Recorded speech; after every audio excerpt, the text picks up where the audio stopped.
Good evening, baseball fans. It is Sunday, April 13th. I think that says 13. I no longer know because my eyes are horrible now and I can no longer read far away, up close. It doesn't matter. I can't see shit. Anyways, I didn't give you the radar warning. Very sorry. Anyhow, I am Suzy. That is Tom. This is Bourbon and Baseball, Astros edition. Again, I apologize. I was supposed to give you the radar warning before I let off any cuss words. I apologize for that. That's on me. Typically, I try and give you guys the rated R warning before any of that happens. I did not. Very sorry about that. So, if that somehow offended you, I apologize again. If not, stick around because we're a good time. But like I said, if it does offend you somehow, I'm so sorry. There are other Astros podcasts that are less fun to listen to and get your news from, and go, I don't know, listen to one of those. So, with that, we will get started. Tom, how are you? I'm great. Astros are doing good. Rockets in the playoffs. Weather's nice. Pollen's not, but everything else is good. Watching my nephew play soccer today. I'm doing good. That's fun. I know nothing about soccer. Apparently, there's like golf things going on. The Masters. I watched the Masters too. It was fantastic. Love it. No, hard pass. But congrats to the guy named Rory McIlroy. There we go. And he won a Grand Slam. I didn't understand. I didn't know that golfers could win Grand Slams. That's on me. So let me explain it to you because I don't know if anybody did, because it doesn't sound like anybody did. So he won what's called the Career Grand Slam. There are 4 major golf tournaments. So think like 4 World Series. There is the Masters, there is the Players, there is the U.S. Open, and the British Open. These are all 4 like World Series. And some guys... Do they happen every year? Yes. All of them happen every year? Okay. Every year. Different locations, except the Masters. The Masters always played in the same Always place. Always in Augusta. Okay. The other 3, anywhere else. Gotcha. And there have only been 5 other guys to win all 4 of them. And one, Tiger Woods, and the other 4, maybe the other one, Jack Nicklaus, but then the other 3 you wouldn't know. They're before Thomas Golf. They're that like way back. Okay. So, but Rory became the 6th, and it's a really cool thing. He's played that tournament 17 times and never won it. The Masters. Okay. And he's needed that one to complete the Career Grand Slam for like 10 years or something like that. So people were starting to think maybe it was in his head. He couldn't do it. And if you watch today, he struggled and he had a big lead and he lost it. And he had a chance to close it out. They didn't do it. It took overtime, essentially. It took extra innings, essentially. And yeah. What do extra innings look like in golf? I realize that's not called extra innings. It's overtime, whatever it's called in golf. Like what does that look like? So if 2 players tie, or however many players tie at the end of the tournament, they play what's called a sudden death. Now it's different depending on the tournament. In this one, the last hole, the 18th hole, they would go back and they would play it over. And whoever had the lowest score of the people playing would win. Interesting. I would rather watch flies fuck than like watch golf. That's not a thing that I want to do ever. Everyone's like, "Oh my god, the Masters." No. What's the one that they cheer and they throw their drinks at you? So that is not what they're supposed to do. That is just what the crowd has decided to do. I think you're referring to the Waste Management Open. It's in Arizona. They have a par 3. It is a stadium course all the way around. It is really, really cool. It's very rare. They don't have anything like it. And basically a hole-in-one there is like a Grand Slam. You know what I mean? And they treat it as such. They go bananas. They throw beers. But isn't there's some hole that like that's what you can do all the time? Like you can talk, you can cheer, you can do all the things. No, that is the same hole. But the beer throwing is in celebratory fashion because somebody made what is called an ace, a hole-in-one. Gotcha. Okay. They normally just heckle and boo, and they have caddy races where they race from the tee box to the green. It's a whole thing. I want to go to that. That's on my bucket list. I would maybe do that. I would maybe watch that. But regular, like for reals golf, no, thank you. I realize that that's probably for reals golf, but like not. But regardless, anyhow, you didn't Simon, you didn't come to the Bourbon Baseball Podcast to listen about golf. You came to talk about the Astros taking the first series from the Angels this season. Did you guys know that the Angels hadn't lost a season? Excuse me, hadn't lost a series this season up until now. Bet you don't know who's tied in first now. Angels and the Rangers, just like how we all predicted going into the season. I'll be really honest, Angel fans. I don't know if you're here, but I'm very sorry. I at no point in time did I ever have you guys leading the AL West. Not ever. Not one game, 4 games. Not ever. But even after that, the L that we handed them, still in first place, tied with the Rangers. However, Astros to have a positive run differential. We like that. So, did you watch all of the games, Tom, I with your eyeballs? watched 2 of the 3. I did not get a chance to see the one on Friday, which apparently was the best one. That was the Because best one. I had a comedy show to go to. A coworker got me a last minute ticket. I was like, I think they've got, they got a good pitching matchup. The Angels are never really good. Maybe I'll get out in time to see the end of it. No, I did not. But it was okay because they didn't need me. They had enough offense for everybody. I watched that game. That's the only game that I really was able to fully watch. The other games I was able to listen to, not really put my elbows on. So we're gonna go through the first game, and I bought this fun new notebook so that I can go through all of these notes with you guys. Do you like my notebook? It's orange. You need some Stro stickers or something on there. I do. I literally just got in the mail today. So I'm gonna be getting some stickers to decorate it with. But you don't see my notes? They're You can't even see them. There they are. If you're audio only, I'm very sorry. You don't get to see the pretty notes. If you're on YouTube, you barely got to see the pretty notes because they are blown out from being too close to the light. That's okay, because I'm about to read them to you. So we had Ronel Blanco versus Jack Kahanowitz. Don't ask me to spell his last name or say his last name 3 times fast. It is not going to happen. So Ronel comes into the game. His sliders looking nasty. Comes in 1, 2, 3. Gets Trout swinging. It was great. 14 pitches. Love it. Bottom of the first. My note on this is starting this shit early on us? Question mark. And you'll hear me probably say this 43 more times. Bring me the automated balls and strikes. Bring me abs immediately. So I will probably say that 43,000 more times in this podcast.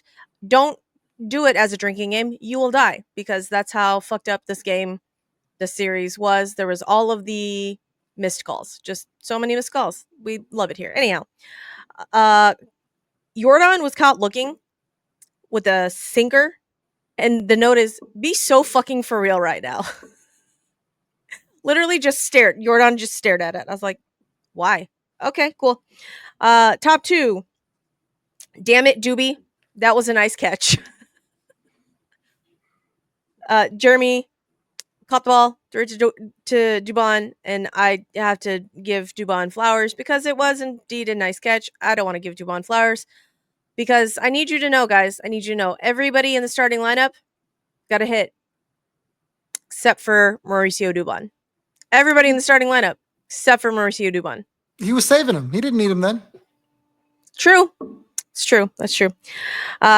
Nolan Shanuel, what the fuck is your batting stance? I remember now that the last time we played the Angels last season, I remember asking people about Nolan Shanuel's batting stance. It hasn't changed. It's still weird as fuck, and his bat is like all the way up by his ear. High. It's very weird, and he's very tall, so it looks even stranger than what I'm describing. Next time you see Nolan Shanuel, you'll remember this. Be like, oh, Suzy was right. It is odd. Kyron Paris, bring me the automatic batting system. Balls and strikes. That's not it. Automatic balls and strikes system. Right now. Bring me abs now. If anybody doesn't understand baseball and like read these notes, it'd be all, I don't understand why she wants abs. That's very weird. Anyhow. Bottom 2. Walker's pressing. So much pressing. That's what it looked like. Just all of the pressing, Walker. And I was like, okay, cool. Yay, Jeremy!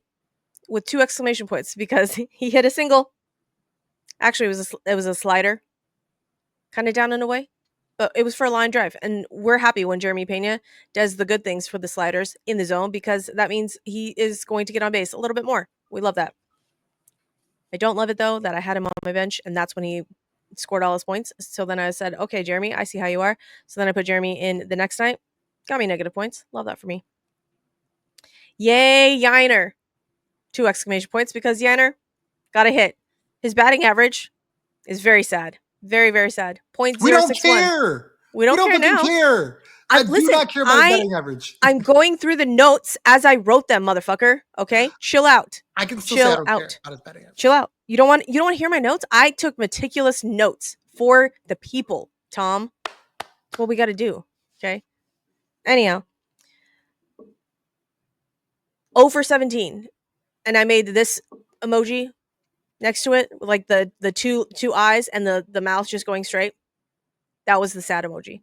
That's the one I wrote. 0 for 17 with a 61 batting average. But you know what? It got way higher after this game. So I just want you to know it's going up. It's going up. It's going up. We love it. JP going first, third. Motherfucker. 30 feet per second. He was trucking around the bases. We love it here. Again, I'm just reading you the notes as I wrote them, guys. So it says Jake sack fly, FML, nice things, question mark. So I have to say all the nice things about Jake Myers because unfortunately he is hitting and I want to be happy for him because that helps my team win. So yay, Jake Myers. Good job for you. That's 1-0. Cam with a broken bat. When he hit this ball, he broke his bat and instead of running to first base, he like looked at his bat and he just had the handle. And that's what I wrote. Why are you looking at your bat? Anyhow, they said a really interesting note from I think it was Todd. I don't remember. It was either Todd or Blummer said that in spring training he was much closer to the plate, and they noticed in his last few at bats, he was like way farther out, and so they wanted him to step closer to the plate. And apparently, it's been helping. We know it's been helping because he's been getting on base more. He's been actually hitting the ball. And I didn't realize that a couple of inches made that much of a difference. You're a liar. Listen. I really tried to say that with a straight face, and I just, as I was saying it, it clicked into my head what I was saying. But anyhow, but Blummer said something to that effect today when I think it was Victor Caratini. They said he was like diving out over the plate, and he's like, yeah, he's like when you're feeling it, couple of inches off the plate, man, that ball feels like it's coming in and it comes in forever. And I'm all, I can't do this. This is nope. But it's true apparently. So I don't know. Anyhow, Ronell already had 5 Ks through the top third inning. Loved it. LFG. Let's fucking go. Altuve, why are you wearing your socks that high and your in your pants that high? It looked like he was wearing shorts. It looked like he was wearing like golf pants. That's standard but for like him. shirts.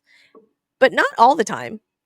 With the City Connects. With the high socks. Yeah. But like typically the socks he goes like over his knees. They were above his knees this time.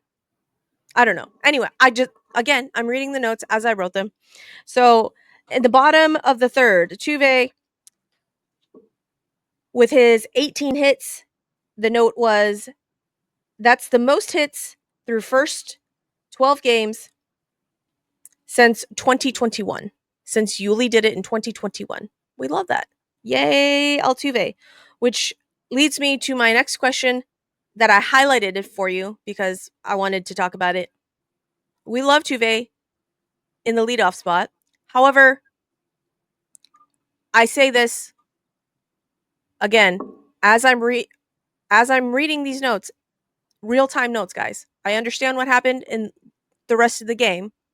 So that's funny that I wrote this note because we then had an offensive explosion. But the note was, do we need to move Tuve down? Change the batting order altogether because all of the other guys aren't I was going to say putting bat to ball, but they are actually putting bat to ball. It's just not falling where we want it to. So the question was, do we need to move Tuve down and just rearrange all of the things? I'm not sure who would lead off, but Jeremy in the 2 hole, and then Isak maybe leading off, Jeremy in the 2 hole, Jordan in the 3 hole, and then Altuve batting cleanup, and then moving everybody else down. To me personally, I don't see why you would do that. I think you need guys on base. I think Tuve having all these hits is great because you have guys on base in front of the run producers.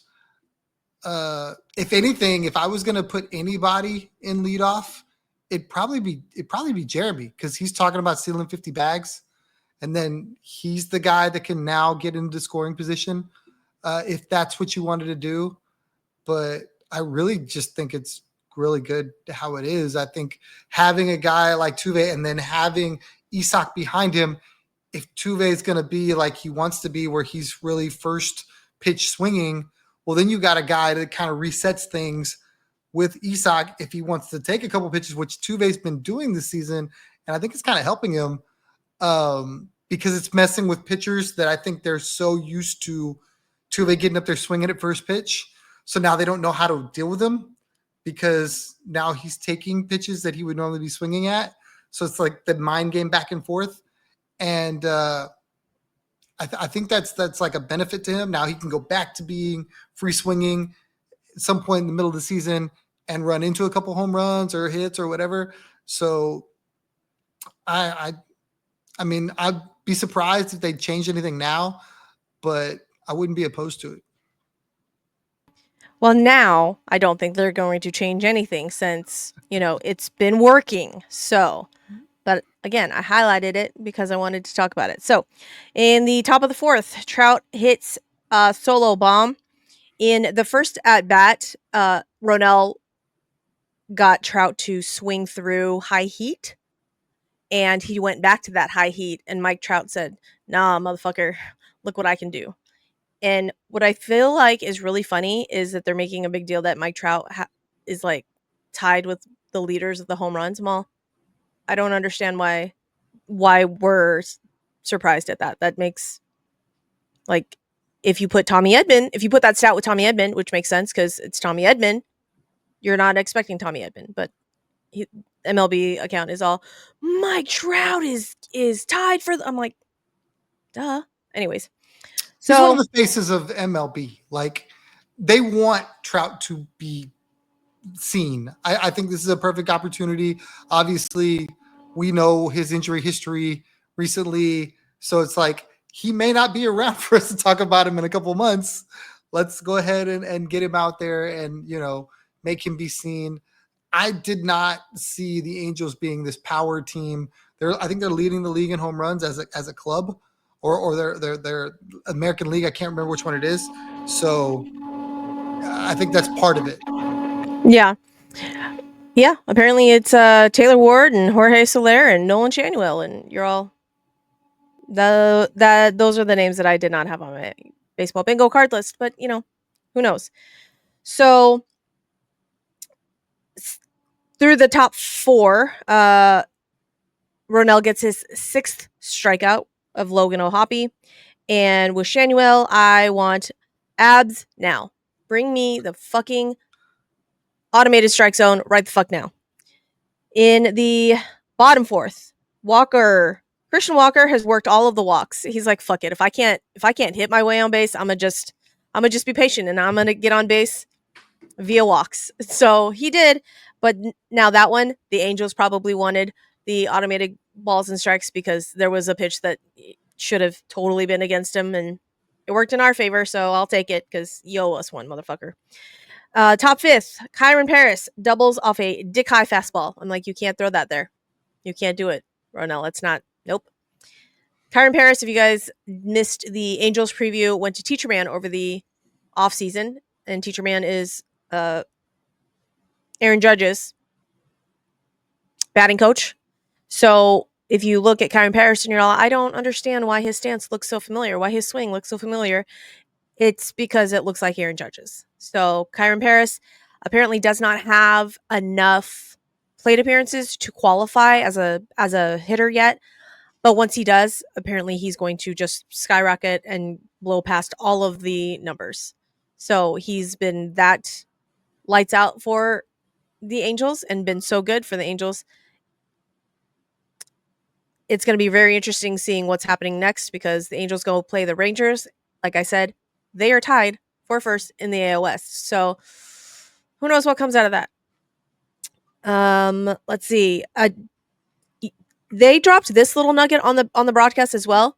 Julia said that Yusei came back and they did the whole, little video thing. And she said that Hunter Brown was so excited that he could go see Yusei Kikuchi because Yusei Kikuchi is Hunter Brown's favorite person. What? I need more context on that, and I need people to tag Julia and ask her and to do like a deep dive on this because I need to know because the booth as well was kind of surprised at this and she just kind of blew it off and she's like, yeah, Hunter, the animal. What? I need answers. You say Kikuchi, Hunter Brown, not the pairing that I thought were going to be favorites. Not going to lie. Joe Adell hits.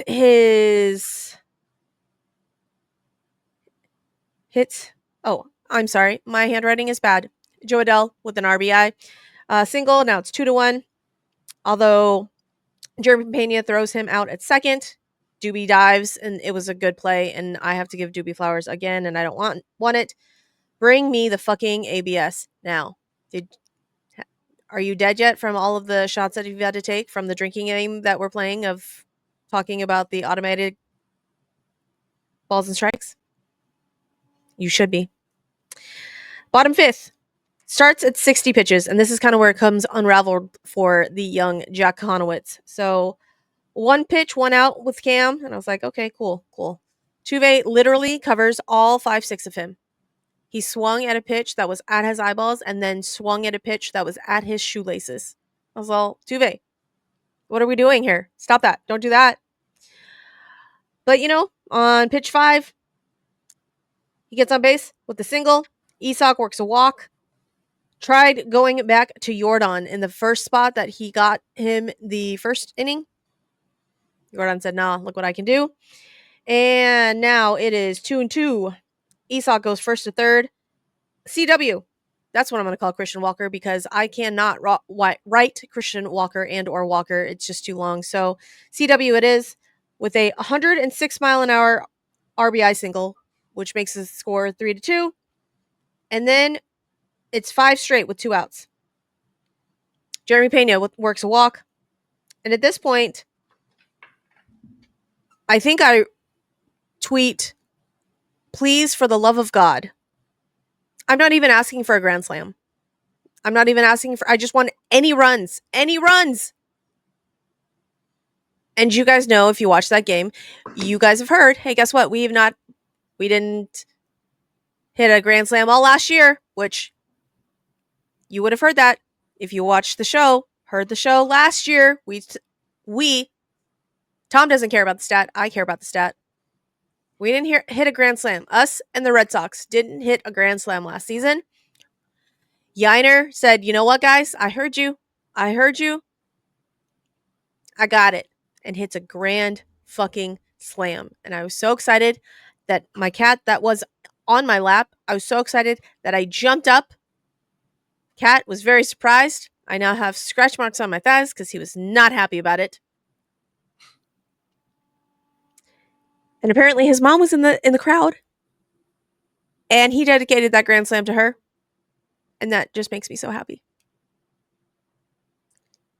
Jake Myers gets another hit. And I wrote, Jake Myers, hit king? Question mark. And it made me sad because I have to write that. But super, Jake. I'm so glad that you're hitting, and that just makes Chaz sit. But that's okay because you're hitting, and that helps the club, and I like that. So Cam Smith works a walk. Love that. And of course, Doobie grounds out on a middle changeup. Only starter without a hit. Tom doesn't care. I kind of care because he literally, that was the first of 2 rallies that he killed. So, the top of 6th, welcome to the show, Logan Van Wy. You made your major league debut, and we love that for you. His family was in attendance, and it was so sweet because they were all excited and they were all cheering, and there was tears flowing, and it was just very cute. Very, very cute. Sits down Adele and Trout in 6 pitches. He quote unquote hits Soler. I don't actually think it hit him. Like, they didn't replay it, they didn't challenge it or anything, but it just looked like he kind of spun Soler out of the way, and it was like a pitch up and in. I don't actually think it hit him. Anyways, put it in the comments if you guys think it actually hit him. If you are like me and be like, it wasn't. Whatever. But then he dots up a hoppy, and I was very happy for Logan Van Wy. Do pitchers keep the balls too? Oh yeah, strikeouts, Mm-hmm. absolutely. Position players are the worst about it. They strike somebody out, they're absolutely keeping that ball. So, I know when the position players hit the home runs and hits and all that fun stuff, No, they I'm keep the talking ball. about when they pitch. Oh, okay. Yeah. Okay, well, yeah, that makes sense. But when, like Logan Van Wy, when he struck out Logan O'Hoppe, like They that was threw like that his in third the out. Like, did they? I didn't see it, but I would bet my paycheck that they threw that in the dugout. First strikeout, 100 strikeout, 1,000 strikeout, they keep all of those. Fun. Okay, love that. But in the bottom 6th, Isak Paredes works 4-pitch walk. We love that. Jordan with a 111 mile an hour single. Words are hard. Also, my eyesight is going, and I don't want to put on my glasses. So, this is what you guys get to keep up with. On that single, Isak goes first to third. CW with the bases juiced. Again, I ask just any of the runs. Just any runs, please. Just any runs. And he works a walk, and I love it. Isak scores on a wild pitch. Now it's 8-2. JP with a sac fly. Now it's 9-2. And another double for Yiner. Let's fucking go. Now it's 10-2. I was so happy that we just scored all the runs, and I'm like, please stop. Please stop. No You more asked for runs. too many. I Once you got to 10, you went too far. we need to stop at 9. Is that what that is? I believe last year, anytime they scored 10 runs, you were getting nothing the day after. Well, and nothing is what we got the day after. So, the rest of my notes are in my other notebook. So I'm gonna hit pause. Uno momento. And we're back. Jake works a walk. Another walk, and I'm like, I have to say all the nice things about Jake, and I don't want to say the nice things about Jake, but I have to because it warrants it, and it makes me sad. Cam Smith, double, and he was so excited when he got that double. He did the fist pump jump up thing. I'm gonna make a gif of him in the City Connect doing it. It's adorable. Anyhow, and then the note is, God damn it, Doobie, because like I said, killed the rally again. It's 10 to fucking 2, Suzy. I understand. Okay? When I had to give Jake Myers the flowers, again, here's the notes, Tom. Here's the notes. I just Okay. wanted him to do anything. Work a walk, get a single, get on base. You should have wanted, Anything. once it got to 9, you should have wanted everyone else to line out to center. That's what you should have wanted. Fine. Whatever. Anyways, top of the 7th. The note is Van Wy fam is adorbs because they just kept showing the Van Wy family as Logan is pitching, and they were just so cute. And I loved it. Nothing really happens there. Line out, ground out, ground out. Bottom of the 7th, Taylor Scott is warming. Also concerns, question mark, question mark. If you've What listened, concerns? if you've listened to the podcast, you know that I'm concerned about Taylor Scott.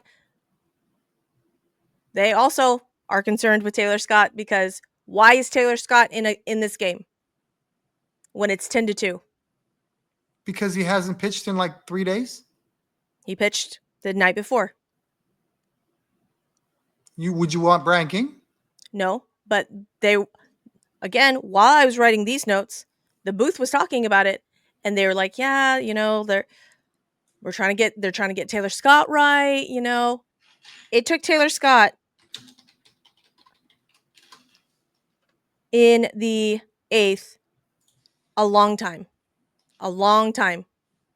to get the outs that he needed. I think it was like 22 pitches. Anyhow, we're gonna go over that in the next inning, but. Isak with another hit, so that's 2 hits and 2 walks. Chaz with the walk. Bases juiced, only 1 out. JP fly out. Yiner ground out. And then I was like, of course, we're back. Because, no other runs. So that I was like, cool, no other runs. Top of the 8th, Taylor Scott mop up with a sad face. And it was 21 pitches for Taylor Scott to get his 3 outs. Because the first pitch, quote unquote, ball to Rengifo. It was a strike. So bring me all the fucking robot umps. Taylor Ward goes first to third on a Soler soft single. Now it's 11-3. And it took 26 pitches for Taylor Scott. I'm sorry. And then the note is he the new Montero? I don't actually think he's the new Montero, but that was the note that I wrote because, like I said, it worried me. And then, Montero comes in. Well, Montero would have come in for mop-up, right? But Montero can't come in because he's on the Braves now. But it was a little concerning watching the pitches and watching, like, the sequences because there were some balls, like, outside the zone that's not where they were supposed to go. And it was just a little off-putting. So, again, put it in the notes, guys. Put it in the comments on YouTube or tweet at us, whatever, because I want to have a discussion about this. Is anybody else concerned about Taylor Scott? Or am I being overreactionary? Is Tom just a cool cucumber? Well, no, you watched his last outing. And we talked about it. If plays were made, he gets out of it with a 0. Plays don't get made, he gives up a run, and then everybody, because what spoiled ass Astros fans like to do is complain because they just can't lose a game ever. It's absolutely against the rules to fucking lose, even though you're going to lose 60 games before the season even starts. Just go ahead and book that. People don't want to do it. They think the world is ending. They think our players fucking suck. And now I need to panic. I absolutely need to fucking panic. We're 15 games into the season and we're talking about Taylor Scott like he's Rafael Montero. And it's insane because he was one of the most reliable relievers in the pen last year. And he's had one shitty start, one probably so-so start. And now he's in mop-up, which everyone knows no one goes out there and absolutely dominates because they're just trying to throw strikes. They're just trying to get out of the game. It's more about not pitching to edges and just trying to get these guys to get out because the gap is so big. What was it, like 12-2 at that point? 12-3? I'm sorry, I missed that part. 11-3. 11-3. I'm sorry. Thank you. So he's trying to throw strikes, trying to induce contact, let his defense make plays behind him because that's what you're taught to do. And people over here going, and I'm not saying that this is what Suzy's doing, but I saw some of the Twitter back and forth and I just couldn't believe it because it's like, look at the score of the game. He's pitching a contact. Now, obviously, we have to watch, right? We have to see what happens. We have to see where they use him. If it's indeed they start to think, okay, maybe he's not the guy. That's fine. If it's not Taylor Scott, I get it. We talked about liking Brian King. We talked about liking Okert. We talked about liking Forrest Whitley if he comes back. So I believe that they have options if it's not Taylor Scott. But I think it's way too soon to just automatically say, oh, Taylor Scott's coming into the game. something bad has to happen. Now, I don't believe if Taylor Scott comes into the game, something bad's going to happen. I am more inclined, however, it won't shock me, however, if something bad does happen. So I can't wait. I can't wait to talk about Brian Abreu the next time he has a bad outing. I hope we talk about him the same way because he definitely gave away the game the other night. Listen, I have some words. Okay, just chill out. I have some words. So, going back to the Taylor Scott conversation, though, he gets out of it. I mean, he does. He gets out of it. He strikes out Logan O'Hoppe for the third out. Great. Love that for you, Taylor Scott. But the fact that it took him 26 pitches to do that, though, it was a little concerning because I feel like they wanted him to finish out the game, and at 26 pitches, it just wasn't going to happen. So, anyhow, bottom of the eighth, Jake Myers hits another single, and this is like the fourth time I've had to write Jake Myers dash hit king question mark. So 106 mile an hour single. Why, Jake? I don't know. Do you finally have a batting helmet that fits you? Who No, knows? absolutely not. I've seen him 4 or 5 times this season already where that thing he swung and it was coming. I don't understand why. Is it the hair? Is the hair too silky? It just won't stay on? I don't know. Anyhow, Maybe. Cam Smith. This is all in caps and it takes up 2 lines, guys. Cam Smith, first show home run. It was fucking beautiful and majestic, and I loved it so much. Really So much. glad he didn't do that at Sugarland or Corpus because a week ago everybody wanted him to go to Sugarland or Corpus. That makes the score 13-3.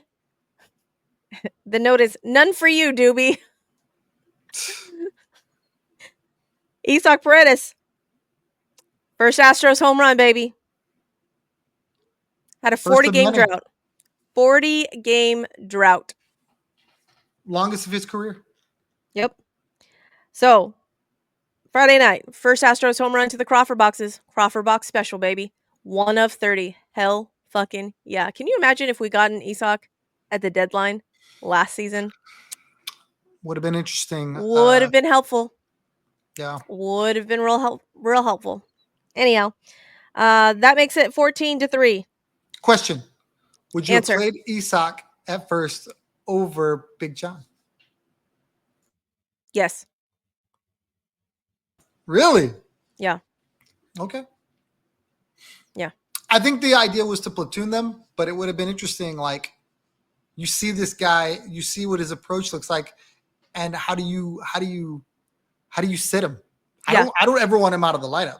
No. So, with the first time Big John wouldn't have played after that trade would have happened hypothetically, I think Astros fans would have been like, "You give me Big John. I don't know who this guy is." Well, the approach is, I say the approach is similar because Big John was also very patient at the plate, right? Like he also knew the strike zone, and he would work the count, and he would work them pitches, but you see the results for Isak unfortunately way more than you see them with Big John. And I hate to say that because personally I love Big John, love his wife, but game results, it's not the same. Just not the same. She had an So, amazing tweet today, by the way. oh, did she? Women love plate discipline. Women It's do like a love plate sign. discipline. It was like a sign that somebody had in the stand, and she posted it. Indeed. I retweeted it. Indeed. They do. So, Luis Contreras comes in to pitch the ninth. Pop out. Kyron Paris singles. Pop out. Game over. Fireworks go off. Faith is restored. World Series back on, huh? World Series back on. Stupid. Parades over prospects, baby. Stupid. So, I say that in jest, guys. I say that in jest, but it's, it is the roller coaster that is baseball. We won big, and I was kind of hoping since we won big, it would translate. It did not.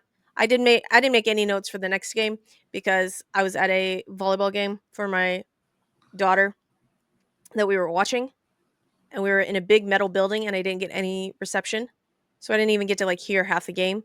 All I know was that we were getting no hit by freaking Tyler Anderson, soft tossing lefty.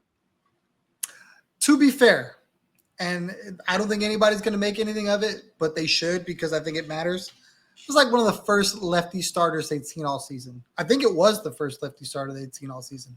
So when you're constantly facing right-handers and then you finally get a lefty, I think that had a lot to do with it. It wasn't, it wasn't like he was throwing anything crazy. It's just you don't see a lefty, then you get one.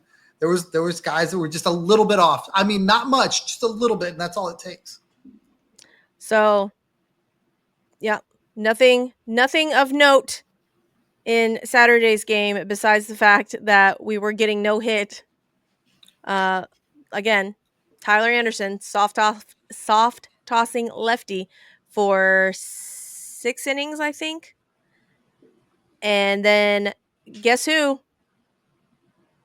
Guess who doesn't make it? Gets us on the board. Gives us a score. Crawford box special, baby. Isaac Paredes. Love that for the team. Don't love it for me personally because the guy I was playing had Isaac Paredes. So he killed me this weekend. That's okay, though. I'll take the L. I will take the personal L because my team won. Not that game, but that's okay. That's all right. Ryan Gusto was the pitcher. Ryan, his start wasn't horrible.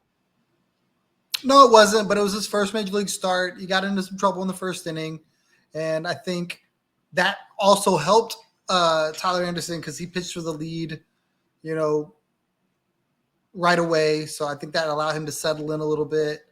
Like you said, Gusto wasn't horrible, but I think they weren't going to let him go very far.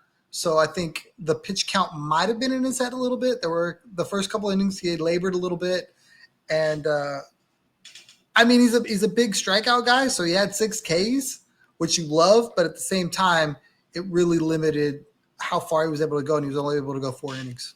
Yeah. Gave up 3, earned, only walked 1, which, we love. Only gave up 1 home run.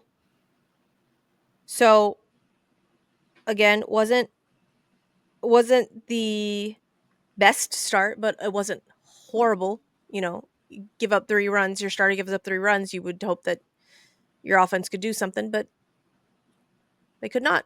And that's okay because, just one our night. We used up all of our runs. We used up all of our runs the night before. We should know. So, again, the only things of note, Ryan Gusto did okay. We were getting no hit. Isaac Paredes, Crawford box special. Logan Van Wy comes in again, throws. I was a little surprised to see him again, which I was like, all right, that's fine, I guess. And then Bennett Souza came in to close, which we hadn't seen Bennett in a hot minute. So, welcome back, Bennett Souza. Had thoracic outlet surgery or something like that in his shoulder last season. It was kind of crazy. Anyhow, today's game, I again couldn't watch half of it because volleyball has now taken over our life, and I had to just listen to the game. But I got to watch the first couple of innings. Did you watch the entire game, Tom? No, I was at a nephew's soccer game for the first couple innings, but I caught the end of it, which was, it was pretty good. I picked up right after the fireworks. Those fireworks were good, not actual fireworks, guys.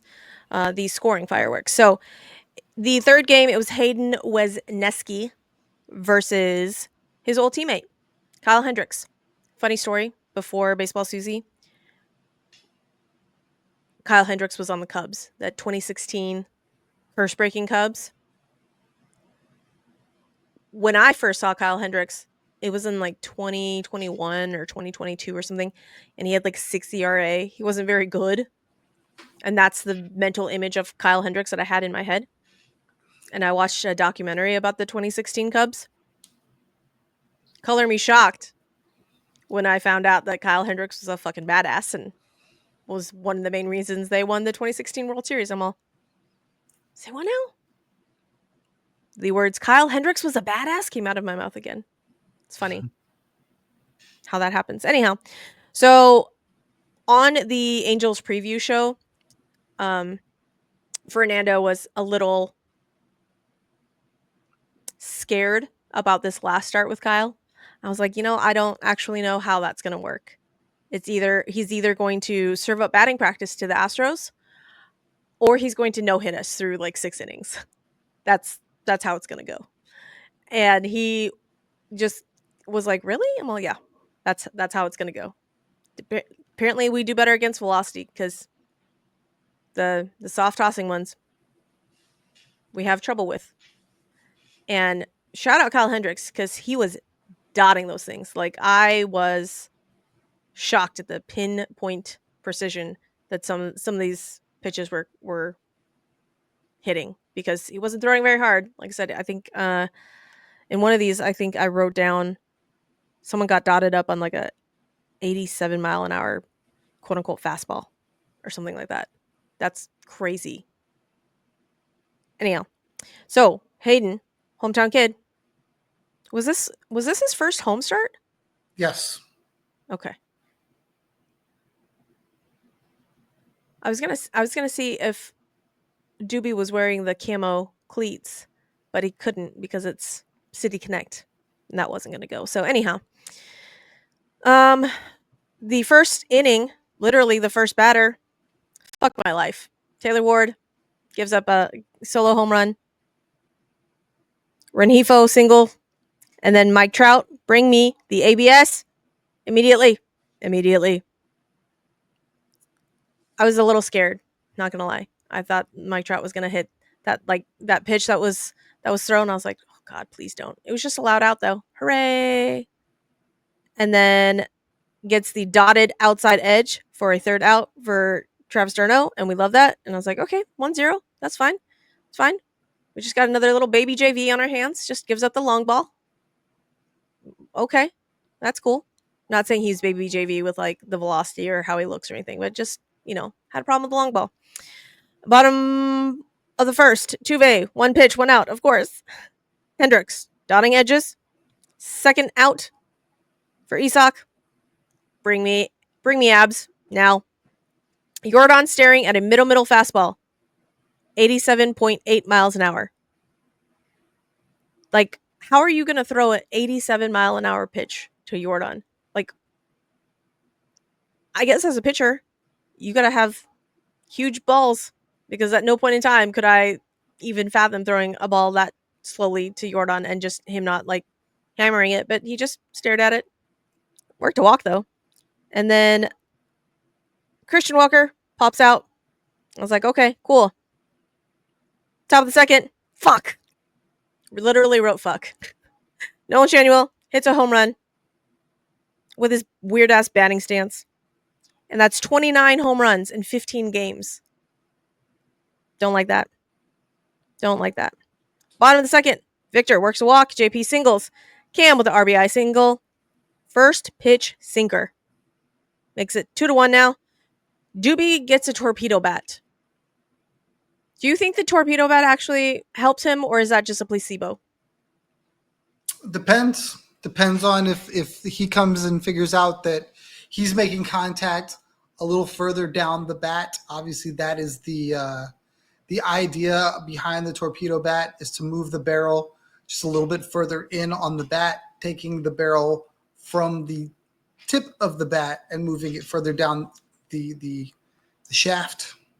So I think some people feel that the guys that get jammed a lot, it really helps them.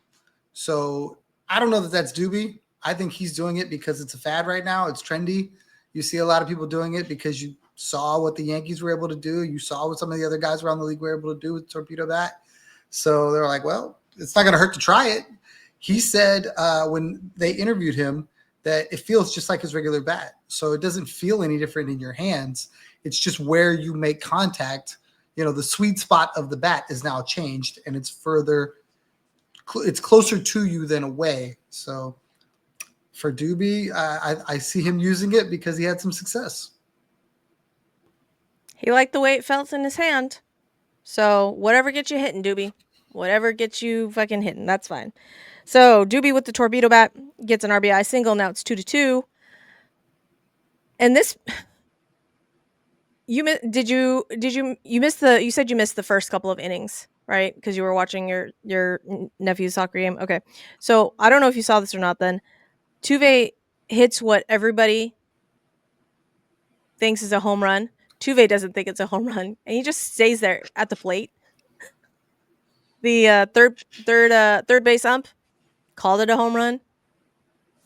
No, you see the replay, and it went clearly to the left of the Chick-fil-A foul pole, and we're all, oh, sad. Okay. Tuve knew. He wasn't gonna go nowhere. So he said, "Psych," because he's a great teammate.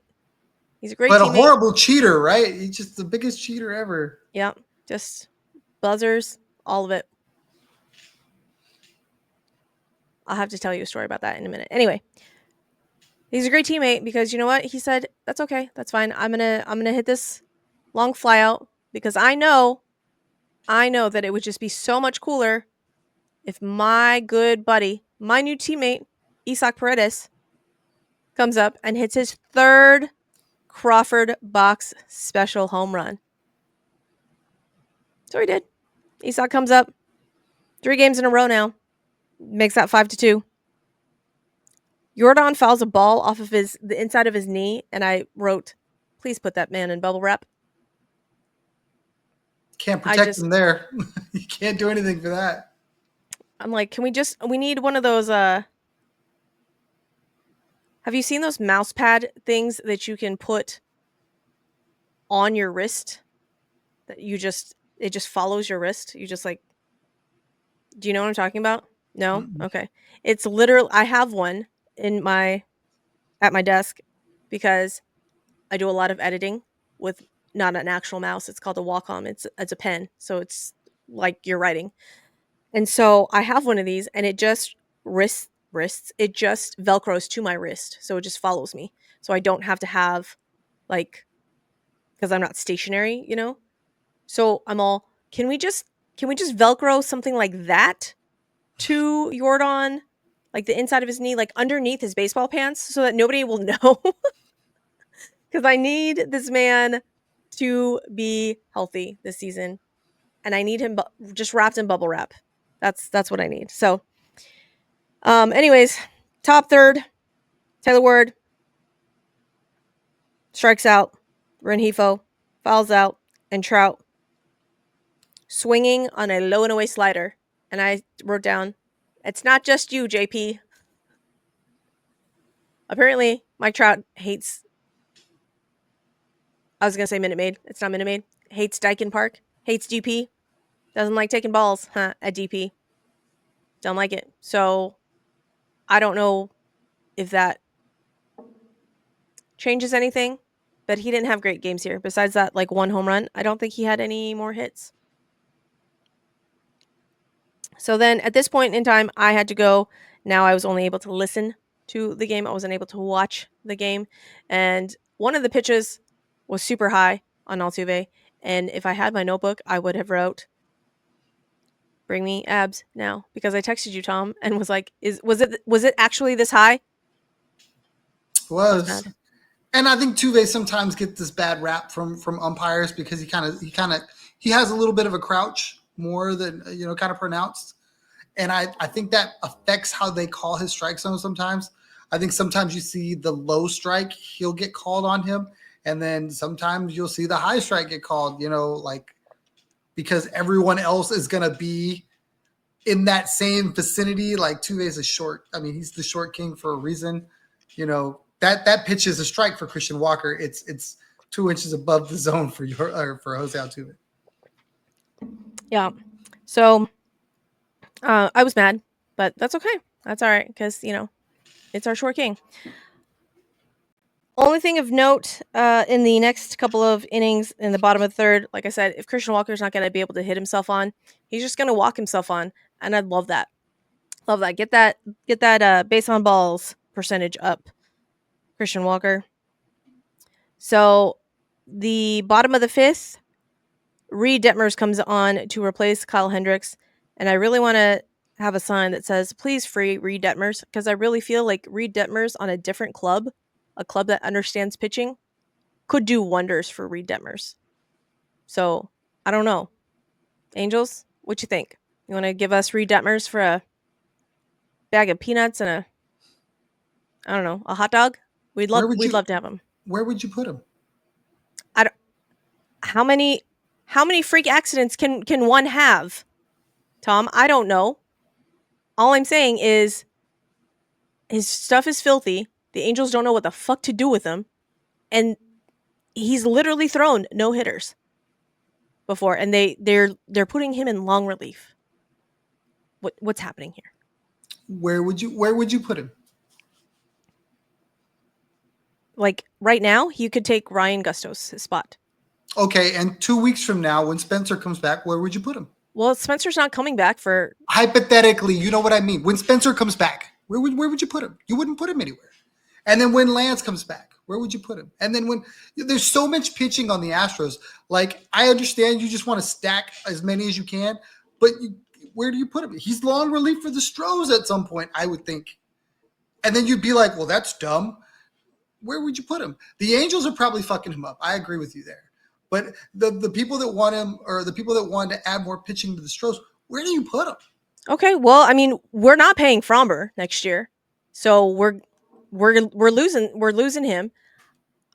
I'm hoping LMJ is LMJ, but who the fuck knows on that? That's a coin toss. So we got Hunter, Ronell, Spencer, Hayden. Hayden. So I mean, Reed can just slot on in. And if it, like to your point, if Fromber goes, which I mean, I think he's probably going to be something that, depending on what he does, obviously, this season will make a big difference as to what that is. But I believe that there's a scenario where you could pay him 6 years and $200 billion, and Jim Crane would sign off on it. You know what I mean?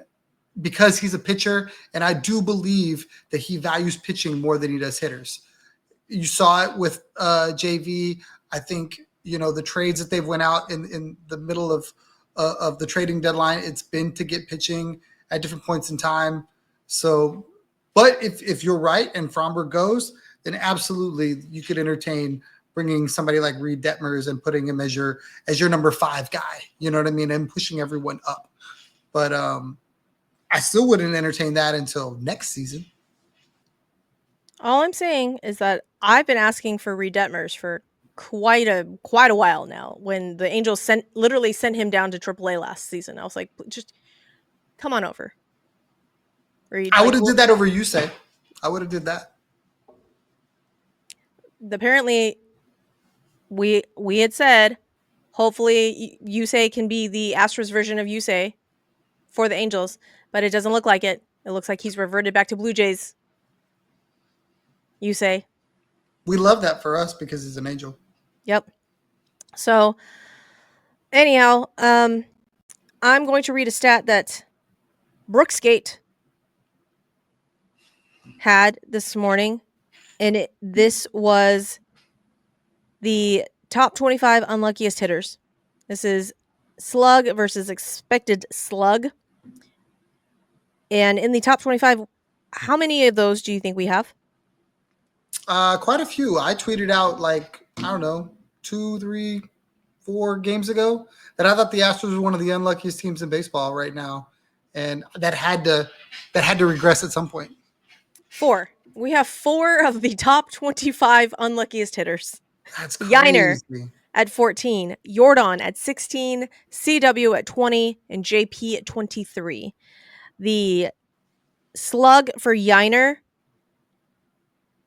is 214. His expected slug 398 for a difference of 184. Jordan's slug is 333. His expected slug 506 for a 173 difference. Christian Walker actual slug 245, expected slug 403 for a difference of 158. Jeremy Pena 340, expected slug 496. I want to say in the second game, Tyler Anderson, which we didn't talk about because it didn't amount to anything, he walked the bases loaded.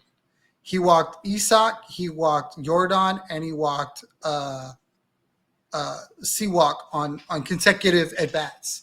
And I want to say Yiner came up, hits a bullet down the third base line, and the third baseman reaches up and snags it and headed a bit. And I don't know the velocity or anything like that, but if it's 3 inches higher, it's a double down the line. And you know the game's totally different. It's probably I think it's 4-3 at that point or something, and who knows. Well, we can look that up. Let's see. Let's go back to yesterday's game. Or it would have been 4-2. I don't know if all 3 runs would have scored, but 2 would have scored for sure. All right, let's see. Tyler Anderson.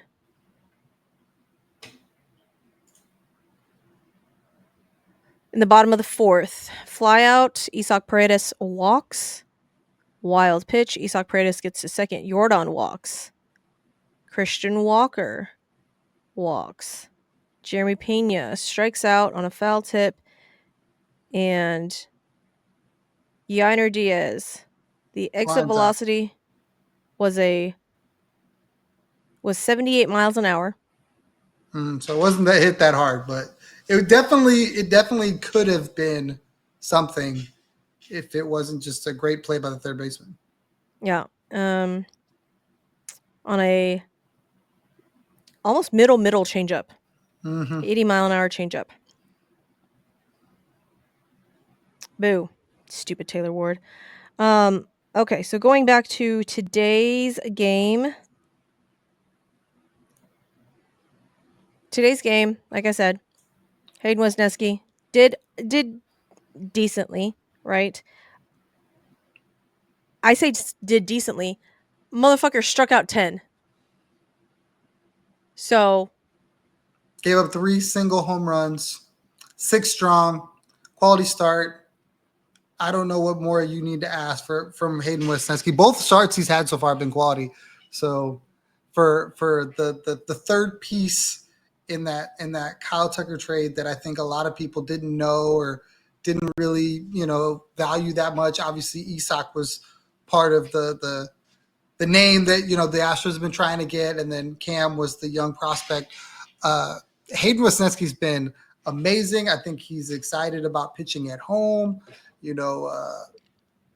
I love it. I think that's going to be another one that we look back on because he's still really young, and maybe that's going to be one of those guys like you look at certain trades in the history of the Astros that kind of like change things, right?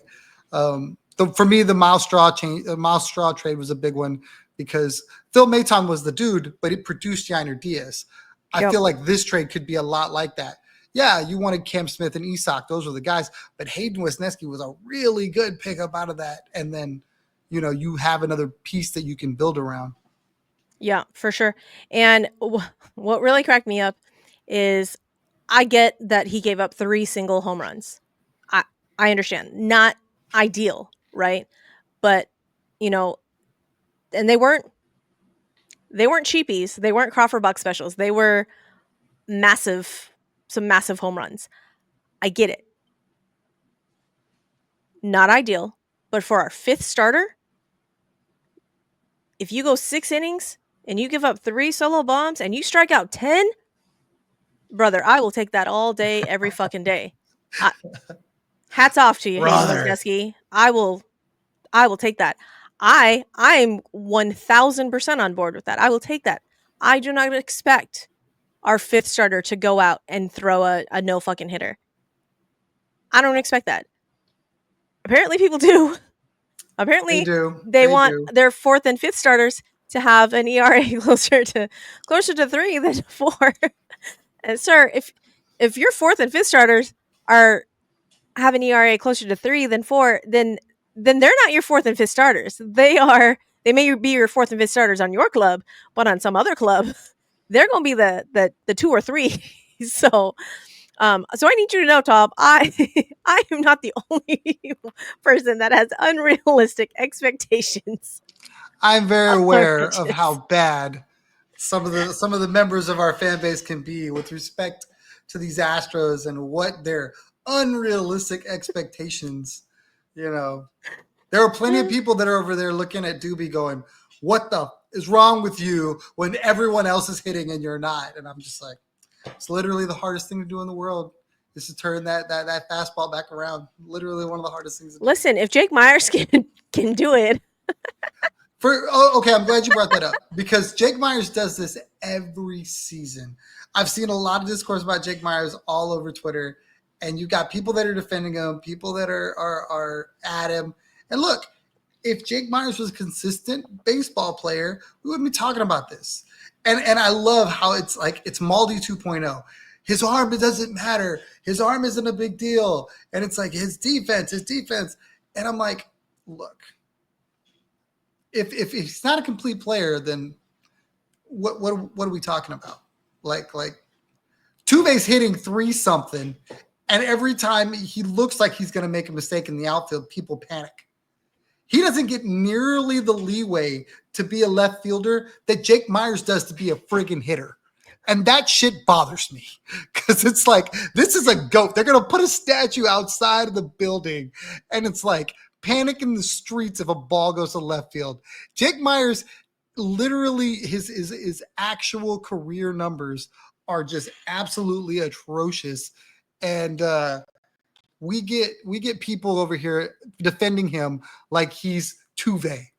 Like the dude's OPS plus for his career is 86.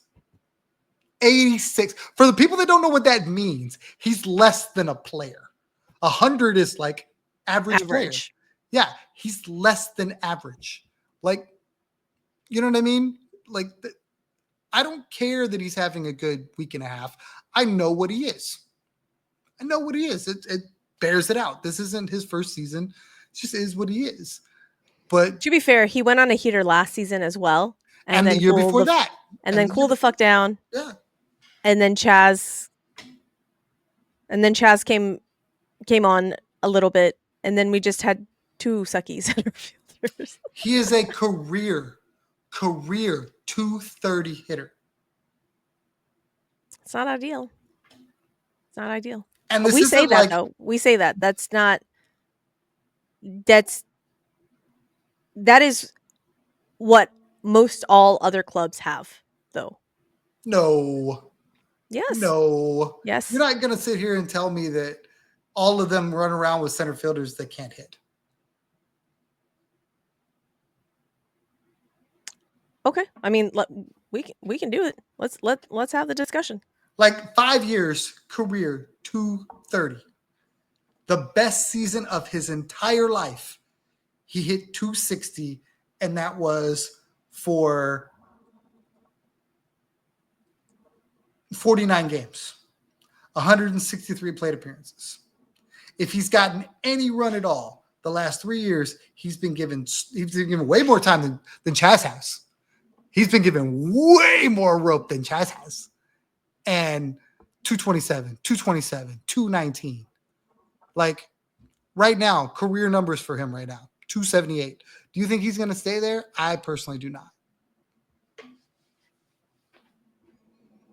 I mean, maybe. I will say though, this does look much more like the Jake that came up, like his rookie year, than in years past. Like That he was looks his much best. more. He looks much more comfortable at the butt. Look, wait, before he got hurt, before he fucking ran into the wall during that White Sox. Destroyed his shoulder. I remember. Yeah. Look, at the peak of his powers, he was a 107 OPS plus. That's hey, that's delightful. I'll take that. At the peak of his powers. That's He's 103 right now. Like, I get it. If you're a fan, you're a fan, but don't make him out to be more than he is. He's having a good week and a half. Doobie did that for what, 6 weeks, a month? I mean, like 2 months. Doobie was the best hitter for the Astros last year, and now the dude can't hit the broadside of a barn. And Suzy will let you know about it. I will. I will. Because you know what? It's upsetting. Listen, if your best friend is Jordan Alvarez and Teach you that man play how to hit.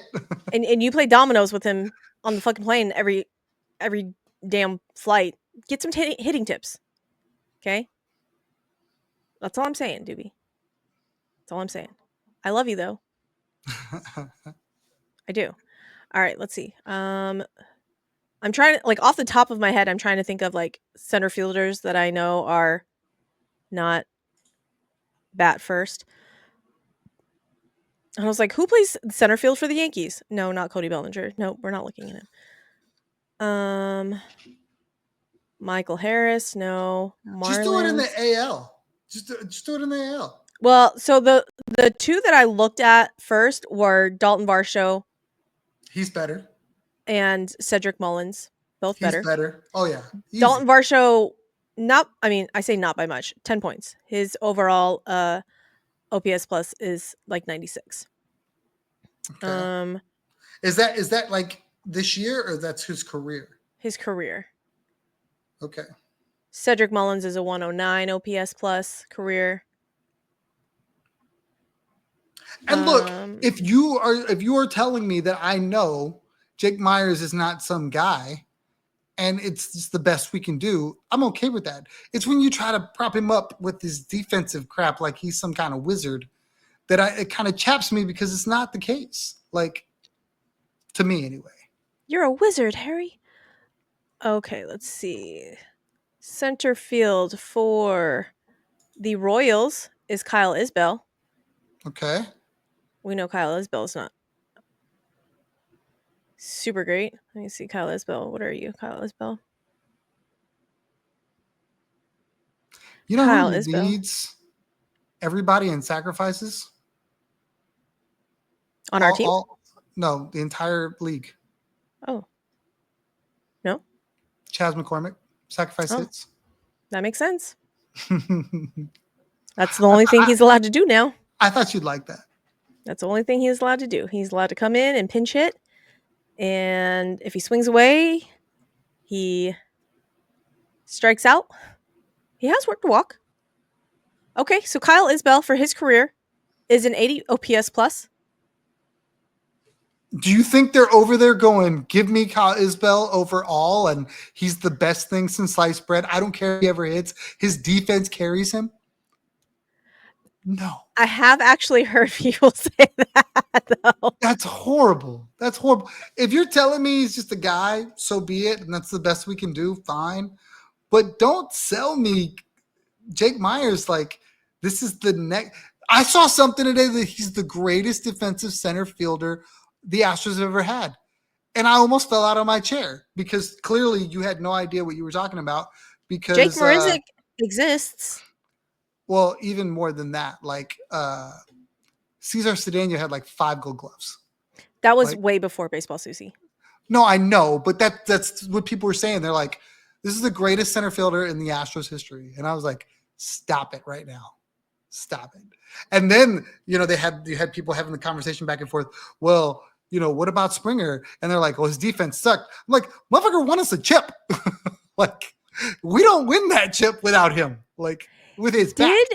Did George Springer's defense suck? Because I remember George Springer making some fucking like dives and catches out there and shit. It didn't suck, but it wasn't like elite. I'll tell you this: you could have sold me on George Springer's defense more than Jake Myers. And Miles Straw, or Jake Myers. Like, for me, it's probably Jake Myers. Miles Straw could not hit at all. Ironically, though, when he got traded, half the fan base was upset. That's Dusty's guy. I was kind of mad. He was such a good team guy. He for the vibes. The vibes people were so mad. He And I was was like, Kyle Tucker's best friend. I didn't care because he couldn't hit. He still can't hit. Okay, so Lane Thomas has a 21 OPS plus. Ugh. Hold on. That's the Guardians center fielder apparently. Yeah. No way. Like yes, every day? 77% of the time. Oof. Wow. Okay. There are worse out there. I take it back, Jake. There are worse. There's not many. You got to dig deep. Listen, it's a hot. This is what we do on the show, guys. We give you the hard hitting facts. Yeah. We do the research for you. Anybody can tell you, the Astros are good.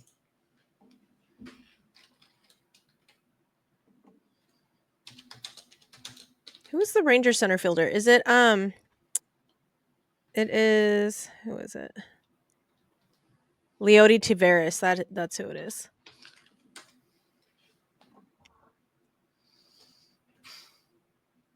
Leody Taveras. What are you?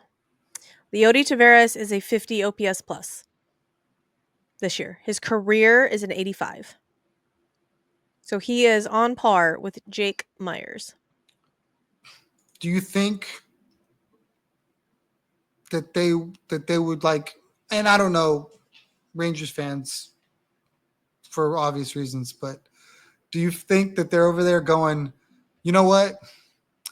Jake Myers' defense, I don't care if he ever hits. Leody Taveras, I don't care if he ever hits. Just give me the gold glove. That's my gold glove center. Do you think they do that? I think every time he Ks, they're like, man, get this dude off my team. Well, I mean, Evan Carter has, I guess, looked a little bit better in AAA. And I'm pretty sure people want Evan Carter back.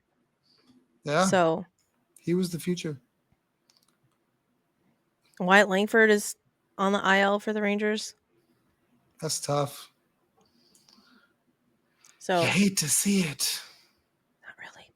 So let's see. Give me Pete Crow Armstrong. Dude, Pete Crow Armstrong's got some fucking wheels. And can hit.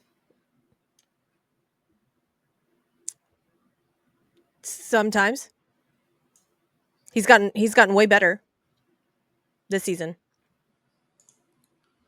Considering, he's a career 79 OPS plus. This season, a 53.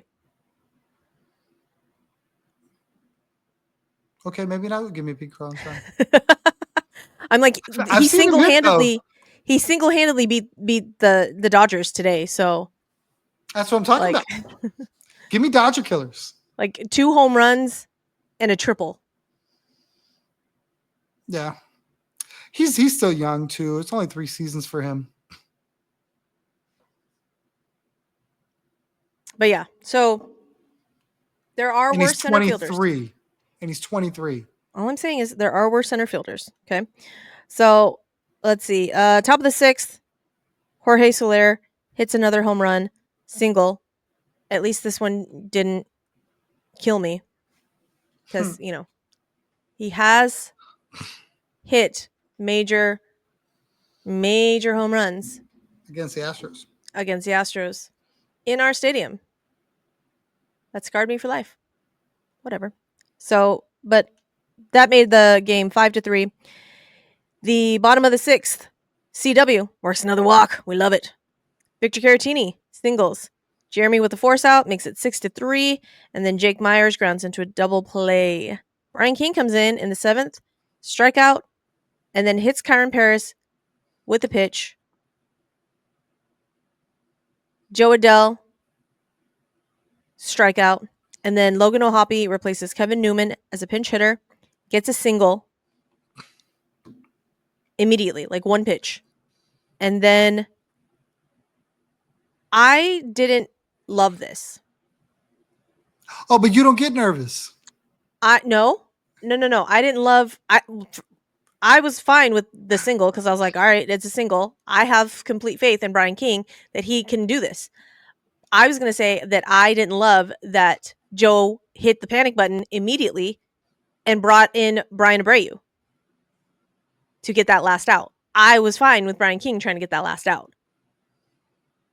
Okay. I thought it was a smart move. Why? Because I think if you would have wait, if you knew you were going to use Abreu, like don't wait till it got any worse. You know what I mean? Give him the opportunity to navigate that, as opposed to, okay, maybe they get another hit and now you're bringing him with like first and third and adding stress. You know what I mean? It's not a clean inning, but at least this is, it's not going to get any worse than it was right there. If you were already warming him, like, look, I don't want this to get out of hand. This is a in division rival. We need to get these wins. I'm going to use him. Let's use him. Okay, that's fair. I didn't love the 4-out save, especially since we are headed to St. Louis. We They don't know what didn't. the fuck's gonna It happen. wasn't. It wasn't a 4-out save. I thought they brought Hader on. Or 4-out. They brought him in the next inning too, for the 8th. Oh, I see what you're saying. Okay. So sorry, not a 4-out save, but a 4. They used him for 4 outs. Yeah. So, but yeah, I didn't love it. I would have rather him let Brian King finish that inning, and then Abreu be fine with, this the 3 outs or whatever. Because who the fuck knows what's gonna happen in the Cardinals game? It's the Cardinals. I don't You fucking know. hope you get good Framber, because that's who's starting. So if he goes and gives you, 7, Fingers you're good. crossed. Yeah. Like I said, that was my reasoning for not being 100% completely on board with Joe's decision. Like, he gives a fuck what I think, So the bottom of the 7th, Cam grounds out. Mauricio works a walk. And it was so funny when on the broadcast, Blummer's like, it's really hard to walk Doobie. He's Because right. we know how much Doobie loves to swing.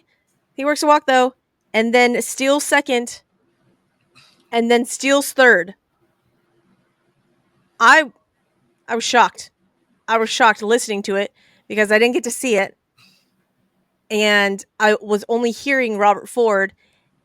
And then when he stole third, did they overthrow it? Because I think they were saying that he was in a pickle, and then they're like, "Oh no, he made it!" And I was like, "What is happening?"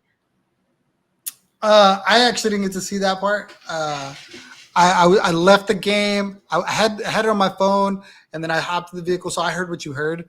But Okay. it sounds like that's what happened. That's not And helpful, Tom. You are not helpful. If you were in the YouTube comments, put it below and let us know. We would love to, it's not like there's not a fucking replay that I could look up. But listen, I'm trying to farm engagement, okay? So, just put it in the comments if you saw it. All right, people. But then Jose Altuve, our short king, with a sac fly. Makes it 7-3. And good on you that, I don't know, who gave you the sign? Tony Parachica? Joe? I don't know who told Doobie to run, because I don't think Doobie had the green light by himself. Like, I don't think he's making those decisions by himself, but who knows? Maybe he is. So, and then Isak strikes out swinging. That's okay, Isak. You've already done 3 Crawford box home runs. You can do whatever the fuck you want, sir. so, in order to get a pass from Suzy, you must hit your ass off. If the rest of your team doesn't do it, you're not exempt. Absolutely. At some point in time, I am going to get a soundboard so that I can just play the Asian mom rant for you, Tom, so that you can hear it all the time, because apparently I you will just you forget. never. I don't forget. I think it's stupid every time. I think it's the dumbest thing to see so many Astros fans that are just like, I don't know if it's like blinders or what, but it's just I don't know how you don't get, okay. You have to take the good with the bad. These guys fail more than they succeed. You bat A- 300. You bat Everybody is three. Asian You moms. no, Everybody's that's Asian moms, stupid. Tom. Y'all are spoiled and stupid.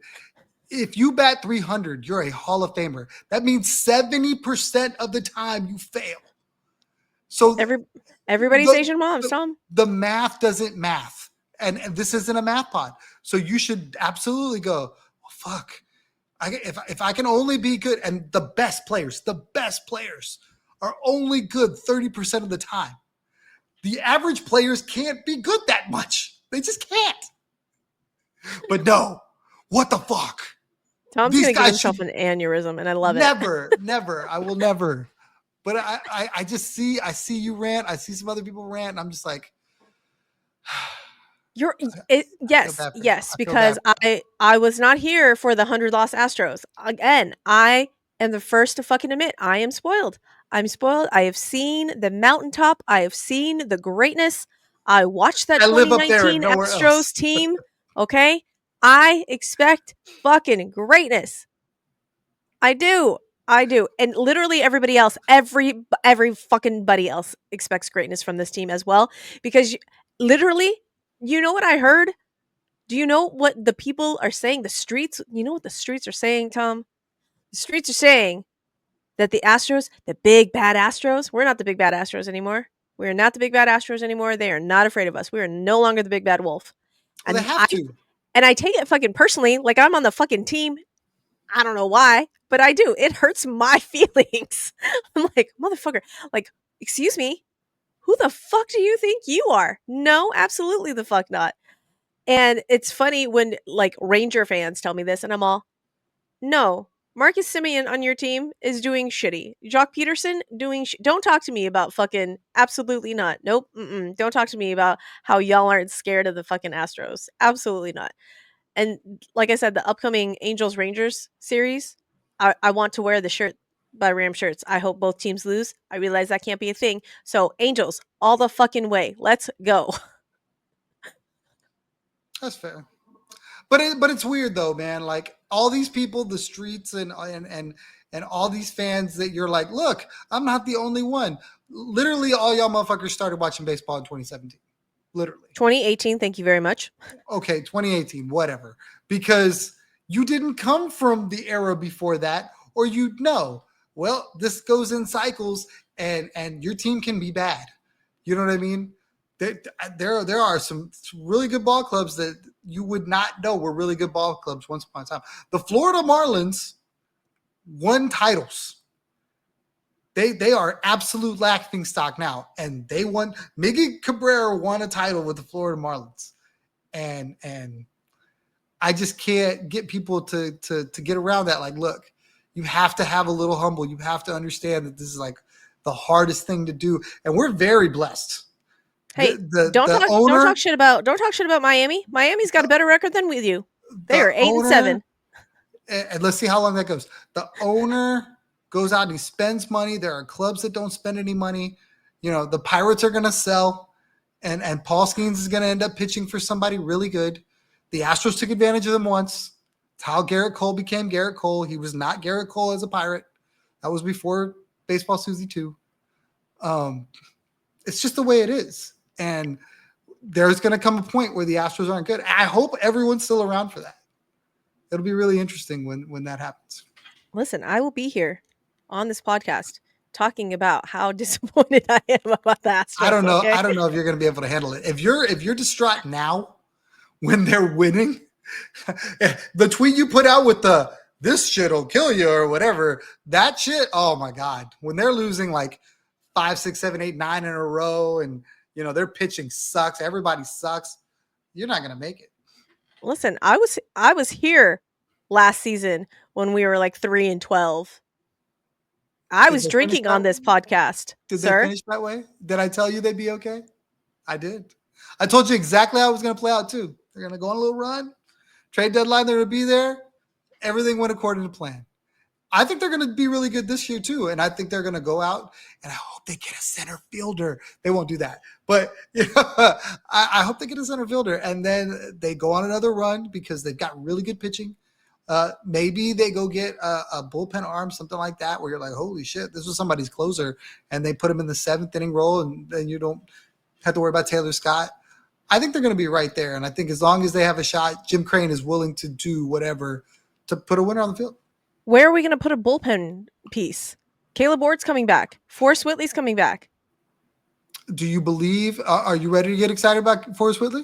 No, but everybody else is. Then don't talk to me about Forrest Whitley. I'm just surprised that you're not talking about Forrest Whitley. I'm trying to listen to you. It's hard, okay. but Okay. I'm trying to go. I Suzy told understand. me Forrest Whitley's not going to do it, and they should probably go get somebody.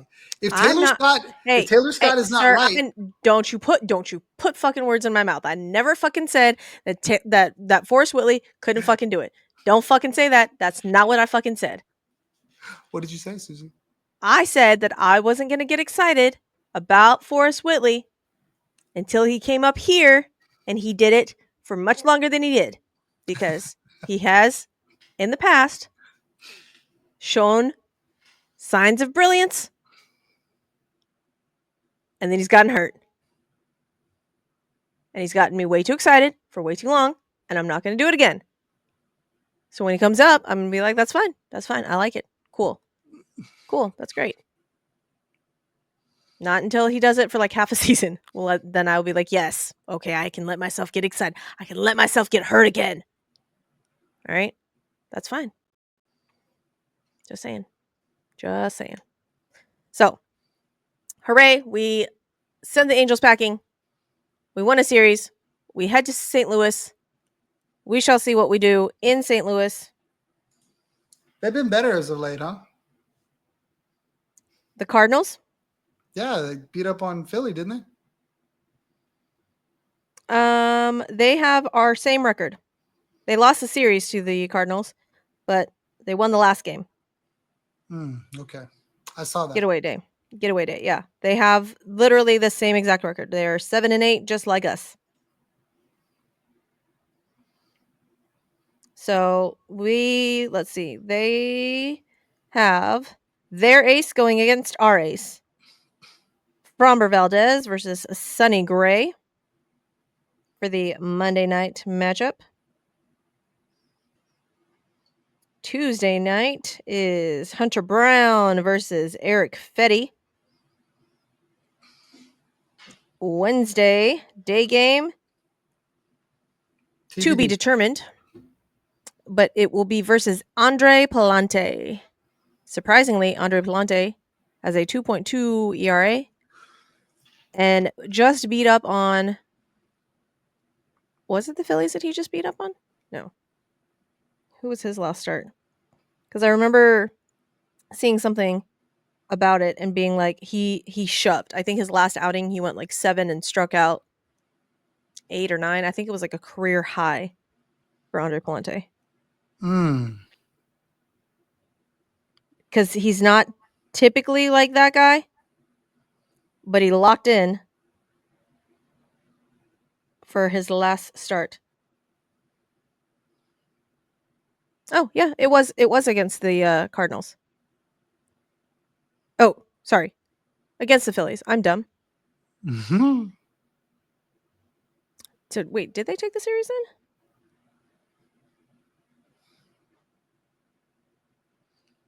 I don't know. I'm looking. Hold on. Well, because if they won that game 2 days ago and they won... Unless it was a 4-game set and they split it. I don't think it was, though. I think it was just 2. Or 3, excuse me. So, maybe they just took the series. Let us look on social media. So, St. Oh, Louis that's a won the series first dub. game. Yeah, Mhm. that's a series dub. Tom was right. Suzy was Tom wrong. was right. Yep. Shut him out in this game, 7-0, and then shut him out in Andre Palante's game, 2-0. So Matthew Libator? All right. That's interesting. Phillies 4, Cardinals 1. So the middle game, They lost. Nolan Gorman has been activated. Mason Wynn has been placed on the IL. Oh, interesting. Hate that for them. Love that for us. I'm really sad that Ivan Herrera, their catcher, who had been awesome, went on the IL. Obviously good for us, but their backup catcher, Pedro Pajes, has also now been raking. So I was like, cool. All right. Yeah, 7 innings. 7 innings, 2 hits, 0 earned runs, 2 walks, 4 Ks for Andre Palante against the Phillies 2 nights ago. So we'll see. We'll see how we do there on Wednesday. Hope they do enough. I think that right now that's really what you have to do. You just have to get, some of these guys rolling. Some of these guys have to, the positive regression has to happen. We talked about Christian Walker. We talked about Jordan. We talked about Yiner.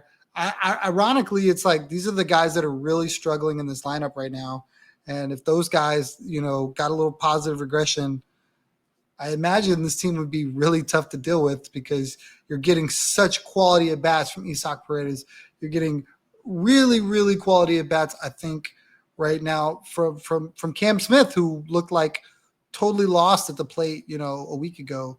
So you add some of these other guys into the mix, and they'll be really good.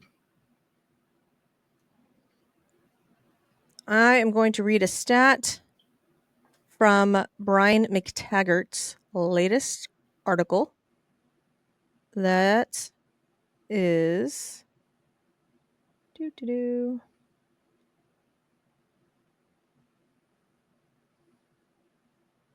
Paredes is slashing 276, 382, 448 with 3 homers and 9 RBIs in 15 games. That's I'll take that. I will take that. And Cam Smith is hitting 353. That's 6 for 15 with 3 runs and 6 RBIs in his last 5 games. Shocker, guys. It takes a little while to hit. It takes a little while to get settled. It's really, really tough thing to do. This kid has shown all spring training, all last season that, the hit tool was good. And now you're starting to see what I love is that he's willing to go the other way. The good hitters use the whole field. Obviously, his homer was to the pull side, but you saw some RBIs going the opposite way. And if Cam is going to be, I'll take whatever you give me. Cam is going to be really good for a long time. Aircraft carrier. I like it. Final news, notes, thoughts, Tom. There's a lot of parity in Major League Baseball right now. For all the gloom and doom, a week ago, 2 weeks ago with the Astros, they've won a couple series. They've lost a couple series. They're 7-8.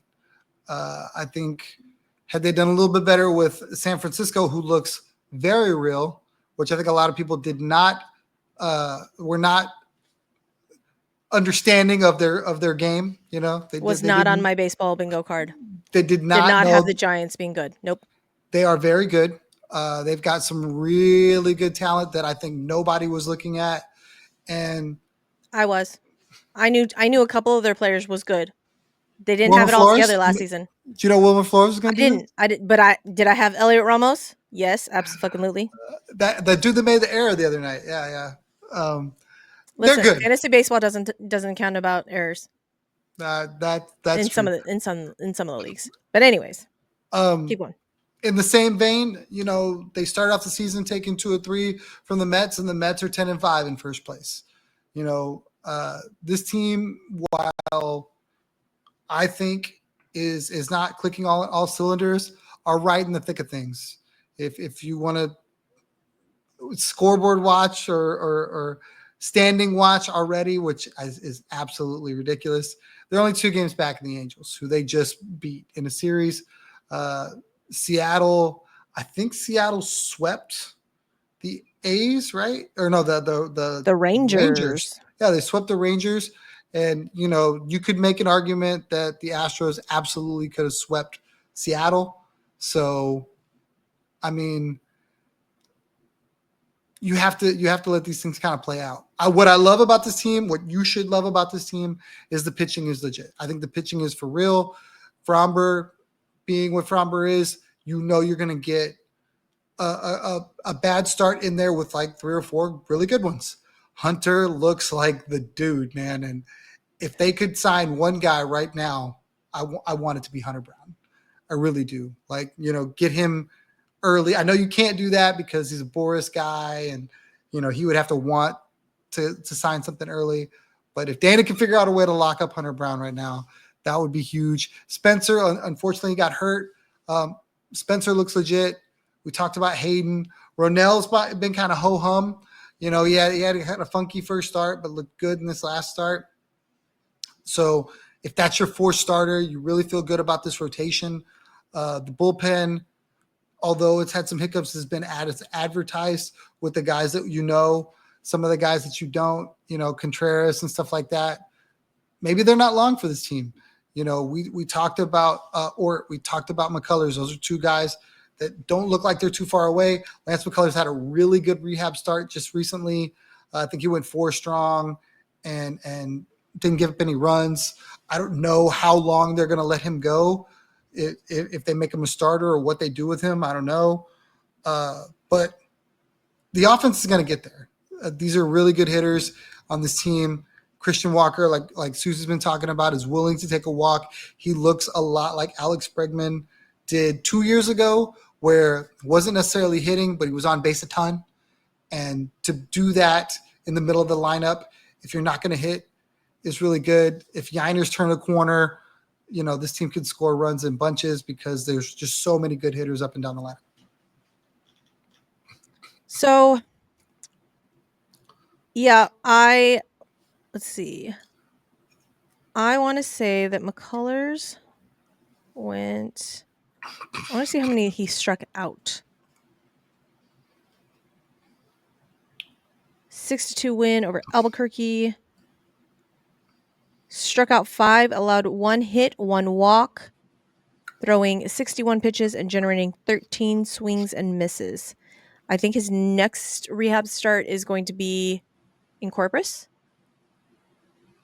So if you guys are not in Houston proper, or if you want to just take a little road trip, go see LMJ up close and personal in Corpus. Love that. So the bullpen is getting some reinforcements coming back. The starting rotation, we will see what happens with Ryan Gusto if he stays in the rotation. I think he'll probably stay in the rotation for one more turn before they maybe go to a bullpen day. I want to say we have some off days coming up on Thursdays. Like, I think we have Thursdays off for a couple of weeks. And I want to say that they said something about, since we have those off days, it would be fine for the rotation with just like the 4 guys. So that could work as well. So guys, you guys need to not panic. I say that. I need to not panic. I just have to be dramatic, right? Because it's fun. Just fun, all right? Just fun to be dramatic. I know it's going to be okay. I just got to be dramatic first. Let me be dramatic. So the expected win-loss record for us is supposed to be flipped. It's supposed to be 8-7. We're 7-8. Guys, it's not that far off. Okay. If we all knew that the Angels and the Rangers were going to be tied for first place, 3 weeks into the season, give me the lotto numbers. Give me the fucking lotto numbers. I don't even think the most optimistic of Angels fans thought that they were going to be in first place. Now, if anybody saw the Dodgers being third place in the NL West 3 weeks in, again, give me the lotto numbers. Give me the fucking lotto numbers. because the Padres are just. Padres said, guys that are missing, we don't give a fuck. Look what we can do. Good on you, man. And they're doing this without like Jackson Merrill, which that makes me very sad. But they're doing this without key pieces of the bullpen that left. Kyle Higashioka that left. And now their backup catcher, Martin Maldonado.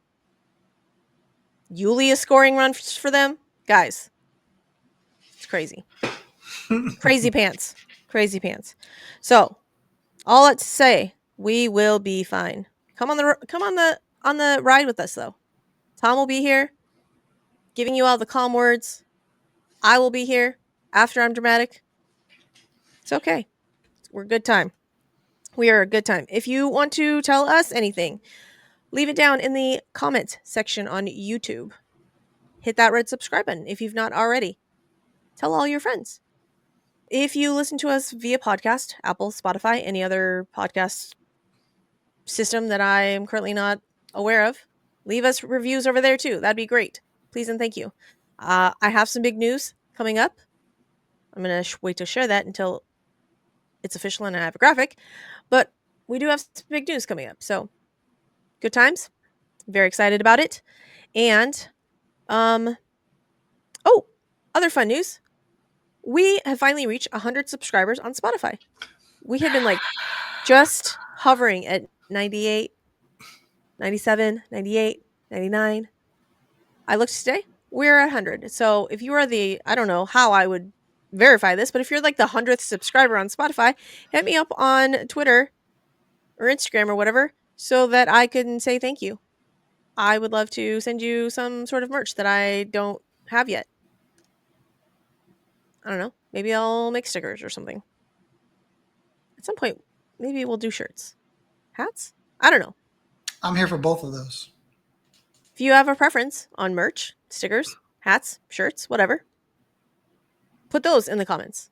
Let us know what you guys want. If you want anything, you're like, Suzy, I don't want anything with Bourbon and Baseball logo. Why the fuck would I want that? Tell me that too. That's fine. It's a really good logo. I mean, it is. It is a very nice logo, you know? And with that, we are going to. Oh, I don't know how to tell you this, guys. Tom, tell the people how they can find you on the web. You can absolutely find me on this YouTube if you're audio only at Third Coast Tom on Twitter, at TC Tom1 on Instagram. But wherever you find me, you find me. Find us on the socials: Instagram, YouTube, Twitter, Facebook. Not on TikTok. Don't find me on TikTok. With that, we will say goodnight and yay baseball and record.